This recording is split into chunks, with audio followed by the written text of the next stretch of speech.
Awaking news کے محترم ناظرین السلام علیکم۔ خبر شروع کرنے سے پہلے سبسکرائب کیجیے ہمارے اس چینل کو، اپنے دوستوں کے ساتھ شیئر کیجیے اور کمنٹ ضرور کیجیے۔ اب آئے سرخیوں پر نظر کرتے ہیں۔ فرانس جنسی زیادتی کے متاثرین کو زر تلافی دینے پر راضی۔ ایران طالبان حکومت کو تسلیم کرانے میں رکاوٹ ڈال رہا ہے، حکمت یار۔ نئی دہلی میں افغانستان و طالبان پر NSA سطح کی اہم میٹنگ، 7 ممالک کی شرکت، کیا ہوگا ایجنڈا؟ دہلی افغان میٹنگ سے پاکستان کے بعد چین کا بھی شرکت سے انکار۔ راہل گاندھی نے UAPA کے بے جا اطلاق کے خلاف آواز بلند کی۔ عدنان سمیع خان کو بھارت کے اعلیٰ ترین سول ایوارڈ سے نواز دیا گیا۔ ویکسین نہیں تو تنخواہ نہیں، تھانے میونسپل کارپوریشن۔ نرسمہانند نے دیوبند پہنچ کر دارالعلوم اور مدارس کو بنایا نشانہ۔ صدر جمہوریہ نے سشما سوراج، اروند جیٹلی اور جارج فرنانڈس کو پدم وبھوشن بعد از مرگ سے سرفراز۔ اب آئے خبریں تفصیل کے ساتھ سماعت کرتے ہیں۔ فرانسیسی چرچ جنسی زیادتی کے متاثرین کو زر تلافی دینے پر راضی۔ فرانسیسی بشپس نے ایک تحریری بیان میں کہا کہ اس حوالے سے ایک آزاد قومی ادارہ قائم کیا جائے گا اور زر تلافی کے تمام تر معاملات اسے ہی سونپے جائیں گے۔ اس کام کی تکمیل کے لیے ایک خصوصی فنڈ قائم کیا جائے گا اور رقوم حاصل کرنے کے لیے تو چرچ کی ملکیتی جائیدادیں فروخت کی جائیں گی یا پھر بینکوں سے قرض لیا جائے گا۔ بش کی جانب سے پوپ فرانسس سے بھی مطالبہ کیا گیا ہے کہ وہ ایک ٹیم بھیجیں جو بچوں کے تحفظ کے حوالے سے چرچ کے رد عمل کا جائزہ لے۔ بشپس کانفرنس کے صدر ایرک ڈی مولنس بیوفورٹ نے اپنی تقریر میں اسے ایک فیصلہ کن اقدام قرار دیا ہے۔ انہوں نے زور دیتے ہوئے کہا ہے کہ چرچ کو اپنی ادارہ جاتی ذمہ داریوں کو پہچاننا چاہیے تاکہ متاثرین کے لیے ثالثی اور زر تلافی کا راستہ ہموار ہو سکے۔ We have also decided, if necessary, to take out loans to be able to honor our obligations. Pour pouvoir honorer nos obligations. Iran Taliban حکومت کو تسلیم کرانے میں رکاوٹ ڈال رہا ہے، حکمت یار۔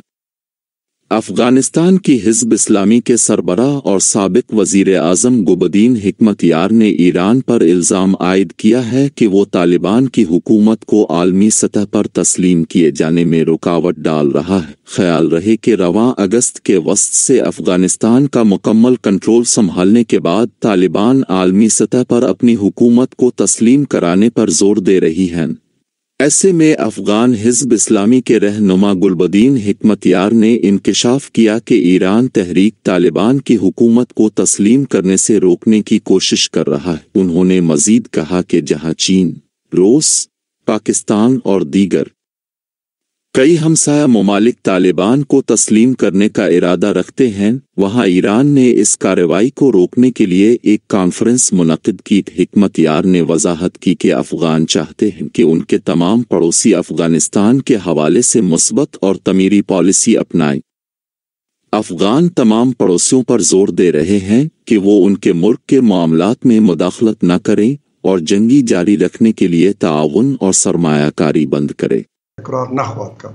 اما در این طرف خروج نیروهای ناتو از افغانستان خیلی غیر مسئولانه، نامنظم۔ نئی دہلی میں افغانستان و طالبان پر NSA سطح کی اہم میٹنگ، 7 ممالک کی شرکت، کیا ہوگا ایجنڈا؟ افغانستان اور وہاں برسر اقتدار طالبان سے متعلق اپنی نوعیت کی پہلی کانفرنس میں ہندوستان نے ایران، روس اور تمام 5 وسطی ایشیائی ممالک، سینٹرل ایشین کنٹریز بشمول تاجکستان، کرغیزستان، قازقستان، ازبکستان اور ترکمانستان کو افغانستان پر NSA سے سطح کی میٹنگ میں شرکت کی دعوت دی ہے۔ یہ میٹنگ 10 نومبر 2021 کو نئی دہلی میں منعقد ہوگی، جو کہ قومی سلامتی مشیروں، کی سطح کی ہوگی اور اس کی صدارت ہندوستانی قومی سلامتی کے مشیر اجیت ڈووال کریں گے۔ اس طرح پہلے بھی 2 میٹنگیں ستمبر 2018 اور دسمبر 2019 میں ایران میں ہو چکی ہیں۔ ذرائع نے مزید کہا کہ کورونا وبا کی وجہ سے ہندوستان میں میٹنگ پہلے نہیں ہو سکی تھی۔ دہلی افغان میٹنگ سے پاکستان کے بعد چین کا بھی شرکت سے انکار۔ افغانستان کی صورتحال پر غور و خوض کے لیے دہلی علاقائی سیکیورٹی ڈائلاگ کی صدارت بھارت کے قومی سلامتی مشیر اجیت ڈوبھال کریں گے۔ ایران اور روس کے علاوہ 5 وسط ایشیائی ممالک قازقستان، قرغیز جمہوریہ، تاجکستان، ترکمانستان اور ازبکستان کے قومی سلامتی مشیروں نے اس میٹنگ میں اپنی شرکت کی تصدیق کر دی ہے۔ چین نے شرکت سے منع کر دیا۔ اس بات کا ابتدا سے ہی خدشہ ظاہر کیا جا رہا تھا اور بھارتی میڈیا کے ایک حلقے نے کہا بھی تھا کہ دہلی میں علاقائی قومی سلامتی مشیروں کی مجوزہ میٹنگ میں بیجنگ کی شرکت مشتبہ ہے۔ تاہم میٹنگ سے صرف 2 روز قبل چین نے افغانستان کے حوالے سے ہونے والی میٹنگ میں شرکت کرنے سے باضابطہ انکار کر دیا۔ حالانکہ اسے میٹنگ میں شرکت کی دعوت تقریباً 1 ماہ قبل دی گئی تھی، بیجنگ نے کہا ہے کہ وہ پہلے سے طے شدہ دیگر مصروفیات کی وجہ سے دہلی علاقائی سیکیورٹی ڈائلاگ میں شرکت نہیں کر پائے گا۔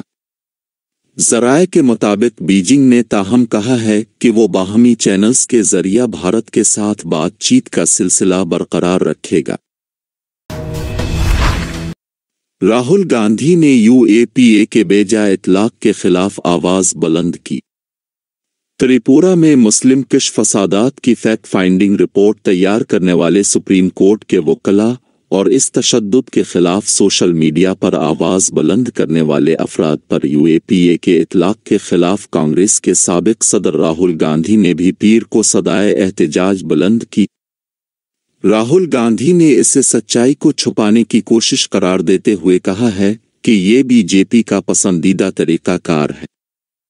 تریپورہ کی BJP حکومت نے سوشل میڈیا پر تریپورہ میں مسلم کش تشدد کی اطلاع دینے اور اس کے خلاف آواز بلند کرنے والے صارفین کے خلاف UAPA کے تحت کیس درج کر لیا ہے۔ ان میں 2-1 کو چھوڑ کر بقیہ تمام صارفین مسلمان ہیں اور اکثر نوجوان ہیں۔ عدنان سمیع خان کو بھارت کے اعلیٰ ترین سول ایوارڈ سے نواز دیا گیا۔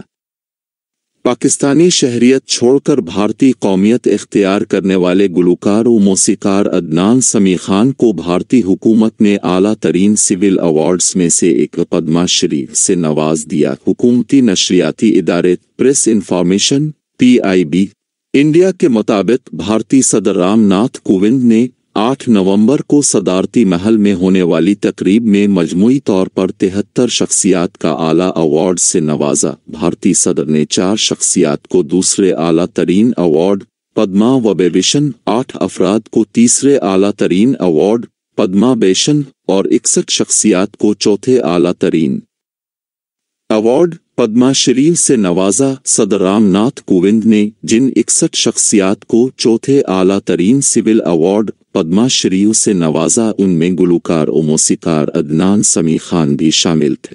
جذبات جو ہیں ان کے لیے الفاظ کم ہوتے ہیں، اور آج جو سمان مجھے دیا گیا ہے اس کے لیے میں گورنمنٹ آف انڈیا کا بہت بہت شکر گزار ہوں۔ پیپل آف انڈیا، لوگوں کا میں بہت بہت شکر گزار ہوں، کیونکہ ان کے بغیر تو کچھ ہو ہی نہیں سکتا۔ اور میں آج اپنے جذبات کو ٹھیک طرح سے بیان نہیں کر سکتا۔ I am very very grateful, very happy. Vaccine نہیں تو تنخواہ نہیں، تھانے میونسپل کارپوریشن۔ مہاراشٹرا میں تھانے میونسپل کارپوریشن TMCJ نے اپنے ان ملازمین کو تنخواہیں ادا نہ کرنے کا فیصلہ کیا ہے جنہوں نے انسداد کووڈ-19 ویکسین کی ایک خوراک نہیں لی ہے۔ یہ فیصلہ TMC کے سینئر عہدیداروں نے پیر کو ایک میٹنگ میں لیا۔ میٹنگ میں municipal commissioner doctor Vipin Sharma اور تھانے کے میئر نریش مائسکے بھی موجود تھے۔